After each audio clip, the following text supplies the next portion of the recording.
Welcome back.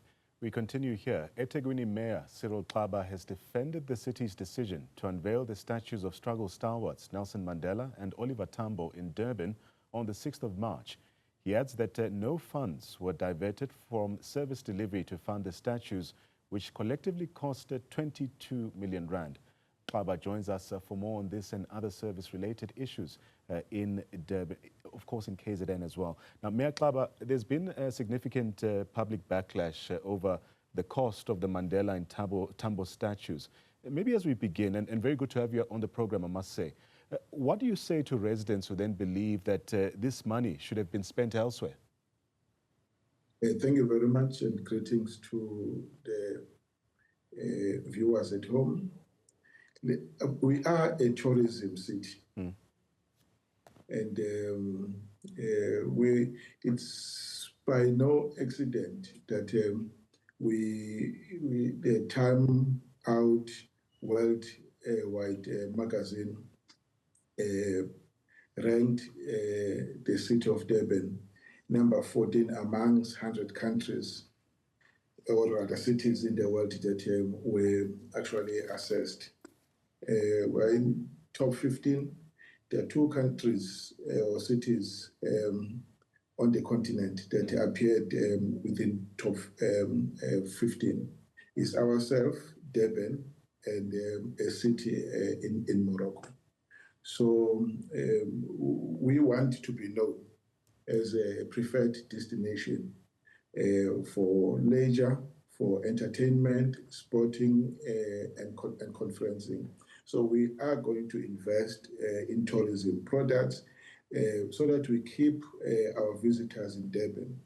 And when they're in Durban, we must make them stay longer in Durban because we want them to spend money in the economy. Just in the festive season alone, we surpassed the visitors what you call numbers of the previous year. We grew from 900,000 to 1.2 million. And we want to push that number even further because we look at it in terms of the money people spend when they are in the city. And we look at the contribution into the GDP of the city. We want really to reinforce Durban as the city for that tourism must think of any time they want to visit South Africa or any city or any country on the continent. It is in that context that we'll keep investing in projects such as that one. Okay, we thank you. So, yes. We thank you for that clarity. Of course, you made these remarks as part of a wide-ranging media briefing where you also gave an update on service delivery-related issues. Let's move to that as well. 3 years after the devastating 2022 floods in KZN, hundreds of families are still in temporary accommodation, Mayor. Why has it taken so long to deliver permanent housing to these residents? Well, in the city, you remember that since 2018, the city has been affected by a series of floods that we still have not recovered from the devastation that happened during that time. The cost to infrastructure, in other words, the damage, is 10.5 billion rand. We were able to get 1.5 billion rand from central government, so that we had to reprioritize our budget to fund the damage to our infrastructure. So each time we move forward to get floods, and we have to reprioritize our budget again and again. Like for instance, last year alone, we had two floods in February. They were just a week apart. And again, in March, two floods, they were 2 weeks apart. So we've been, it's now part of our life that as we try to rebuild, we get floods again. So we still have quite a number of people staying in transit accommodation. So we are funding them permanent accommodation, but we are not doing it at a rate at which we are getting floods in the city. And we also have to contend with the city being the only metro in KZN. So the migrations from the rural areas, from people, from even people outside the province, they come to Durban. So we have to cope with that. As we speak now, we have over 600 informal settlements in Durban. So all of those people, they look to us for permanent houses. So our challenges when it comes to providing housing are huge, but as a city, we are really trying our best to meet them. Like now, we will build 1,200 houses and to accommodate the people who are currently staying in the transitional emergency accommodation. And we'll try to do more as and when the resources become available. So we are seated at work, and because we can't do anything, but we must really provide service delivery to our people. While you are saying this, the municipality has reportedly spent just over 120 million rand leasing emergency accommodation. Mayor, at what point does it become financially unsustainable? And could those funds have been redirected to fast-track permanent housing, one might argue? Well, I agree that at some point, as an emergency accommodation, yes, you have to spend because it's something that was unplanned and you were never prepared for it. And but you must then move those people out of what you call emergency accommodation to permanent houses. That's exactly what we are currently doing now. We will build them, and we have spoken to the National Department of Human Settlements, and they are ready to give us TRU so that instead of keeping them in at hired vehicles or hired accommodation, we keep them in our own facilities. We are now building, not building, we are upgrading a lodge that we bought, and that lodge will give us about 500 units. All of that now we are saying, let's plan for floods. That each time there are floods, we have our own accommodation where we can place the flood victims temporarily whilst we look for permanent accommodation. So we're all taken unaware, we're caught unaware by floods. We had to find emergency accommodation. We found it, but this is then the cost of that incident. We had to do it. Otherwise, people will still be in what you call mass care centers. Again, people will be complaining and say, but human rights this, human rights that, why are people being kept in halls and all of that? When they are now, they are well accommodated, but it comes at a cost. But we now, in the future, we will accommodate them in our own facilities that we are building as we speak. The Montclair Lodge that we are upgrading, we also accommodate them as we try to move them to permanent housing. Yeah. Mayor, residents say that they were initially told they would stay in temporary accommodation for only 6 months. Where did it go wrong in meeting that timeline? And who then takes accountability for the delays? You'll recall that we did look around. We found sites, about 6 sites in Chatsworth and various areas around in and within the CBD. And when we went there to prepare those sites, there was backlash. People in those areas were saying, we don't want these people to come into our own neighborhood. So they stopped it, literally stopped us. We took them to a site in Ward 5, is a Josh Dale, and the councillor there and the community were saying, but look, we also have our own people who were affected by floods, but they did not go into mass care centers. They simply moved in with their families, but they were identified as victims of floods. They have been waiting for you to build houses. Now you build people from outside the ward. Please prioritize our people first before you can then cater for those people. So all of that delayed the actual the settling of the people that were now trying to settle. So we had to go back to Konopia. In Konopia, the problem there is that you cut the platform first, you remove clay material, you remove whale material, you bring in foreign soil, you consolidate it, what you call this, and you wait for a period of about 18 months for it to stabilize before you can build. So the delays are also occasioned by that situation again, because you must stabilize that thing before you can start building.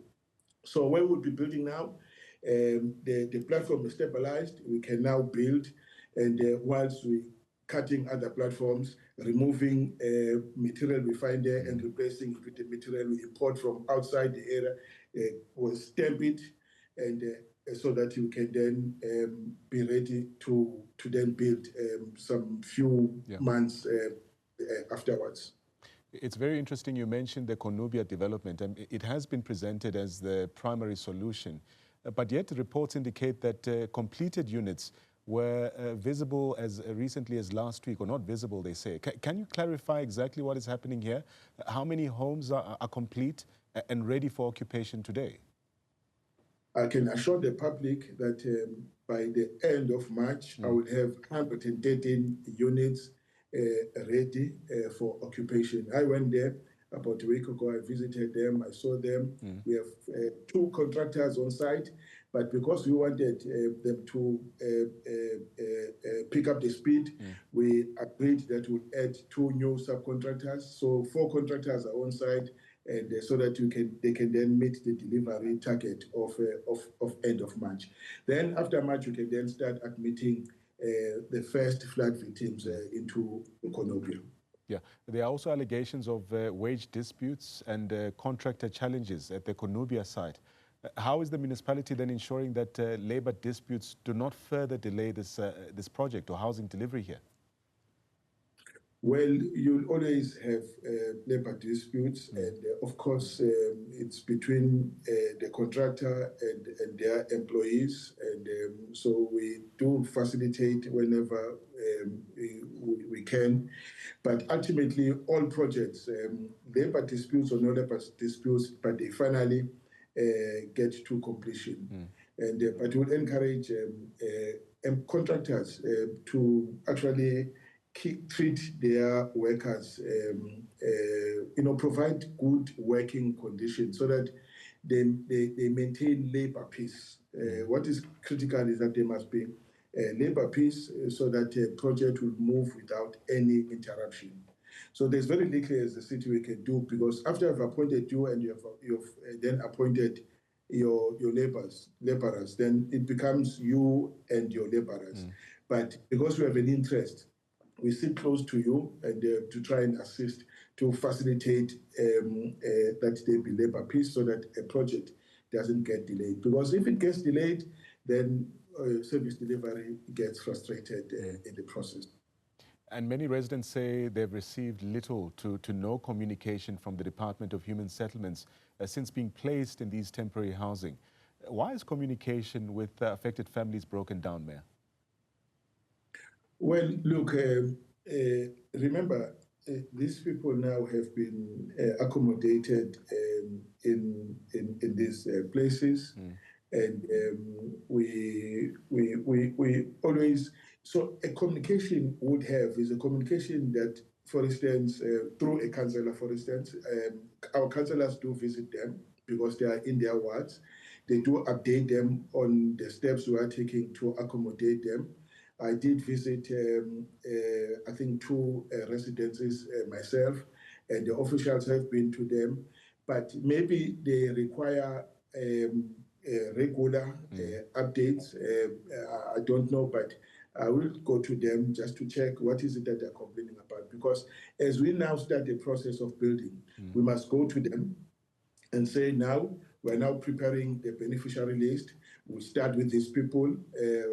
We'll start with this group, and you will deal with you towards the end of the year or early or in the first half of next year, because we want to have completed these 1,200 houses and before the end of the first half of next year.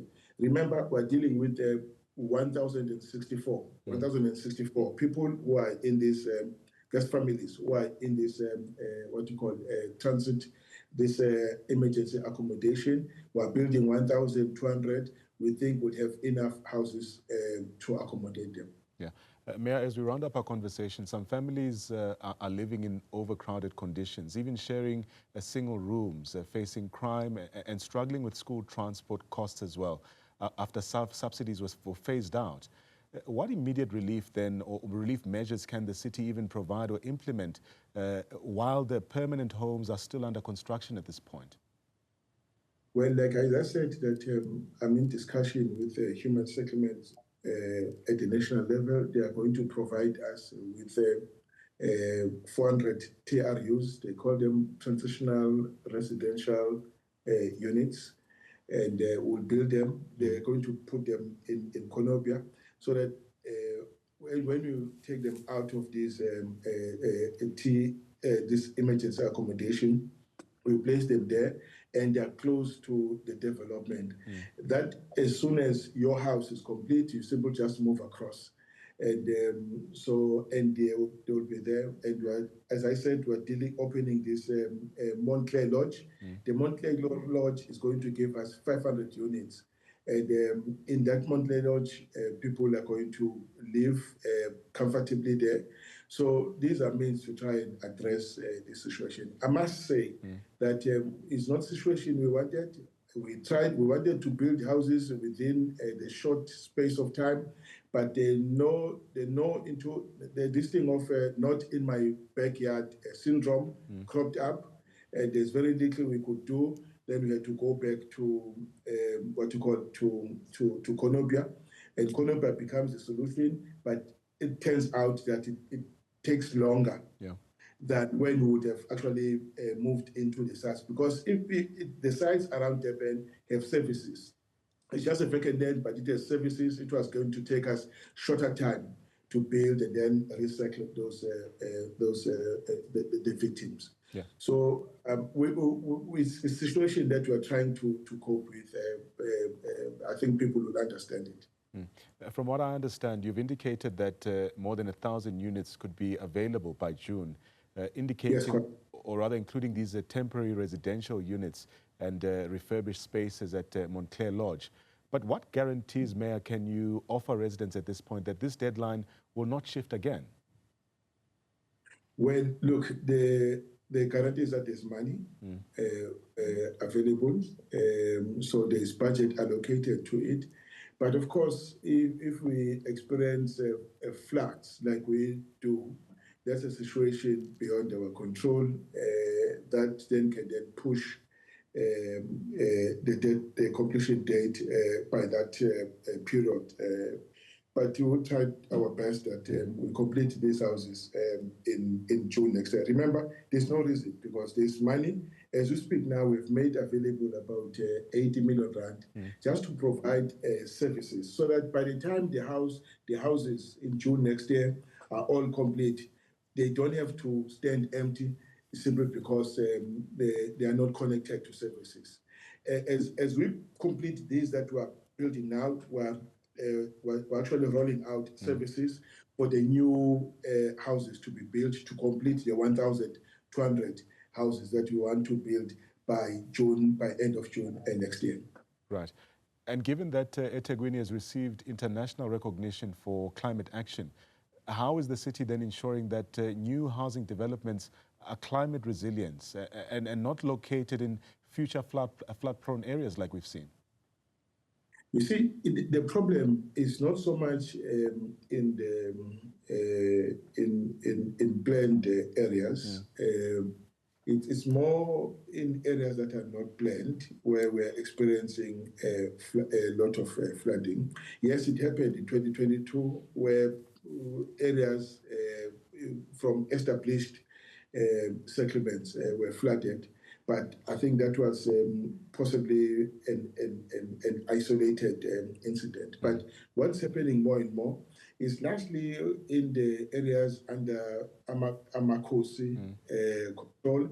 Last week, we had a workshop with Amakosi to discuss this very same issue. how do we settle people in such a way that we don't expose them to flood lines, we don't expose them to areas that are prone to flooding. And so I think we are coming closer, as it were.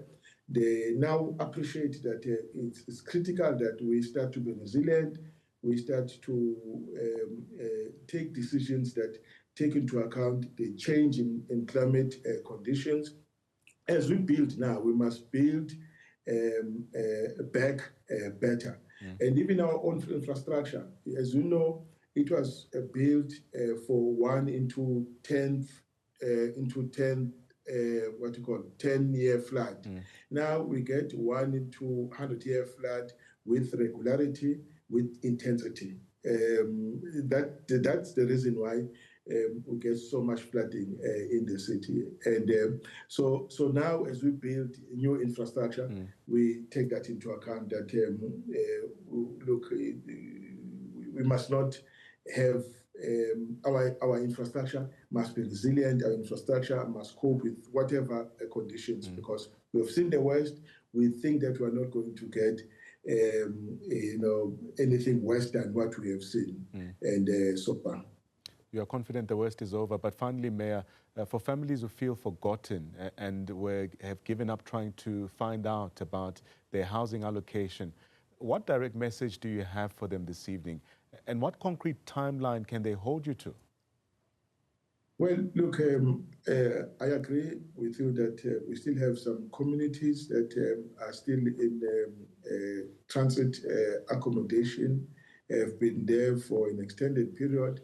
But we think that with this particular focus now, and starting with this, that we are accommodating or recycling, and we'll eventually, get to them as well. What makes people,